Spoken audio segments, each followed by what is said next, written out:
আঁচনি চলি আছে JGM যিটো আঁচনি জনস্বাস্থ্য কাৰিকৰী বিভাগৰ সেইটো আপোনালোকে নিশ্চয় জানে যে প্ৰত্যেক পৰিয়ালে 55 লিটাৰ পানী পাব লাগিব, বিশুদ্ধ পানী পাব লাগিব। প্ৰত্যেক ঘৰৰ আগতে আপোনাৰ ইয়াতে পাইপলাইনৰ ব্যৱস্থা কৰিছে। কিছুমানত আমি দেখিবলৈ পাইছোঁ যে সঠিক সময়ত পানী নিদিয়ে আৰু কিছুমান পাইপলাইন আপোনাৰ ভাঙি পৰি আছে। এইবিলাকৰ ৰাইজৰ সচেতন যিবিলাক আমাৰ মহিলা বাইদেউসকল আছে তেখেতসকলে চিন্তা কৰিব লাগিব ক'ত কি প্ৰব্লেম হৈ আছে। আপোনালোকে লিখিত হিচাপে পঞ্চায়তক জনাব, কাৰণ JGM যিটো জনস্বাস্থ্য কাৰিকৰী বিভাগ আছে সেইটো আপোনাৰ পঞ্চায়তৰ লগতে আপোনাৰ সংযুক্ত কৰিছে। ইয়াতে যদি আপোনালোকে অভিযোগ দিয়ে জনস্বাস্থ্য কাৰিকৰী বিভাগে গম পাই যাব, লগে লগে আহি মেৰামতি কৰিব। আৰু আমাৰ পৰিয়ালৰ কাৰণে বিশুদ্ধ খোৱা পানী অতি দৰকাৰ।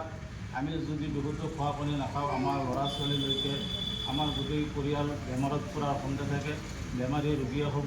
গতিকে চৰকাৰে এটা ভাল চিন্তা কৰি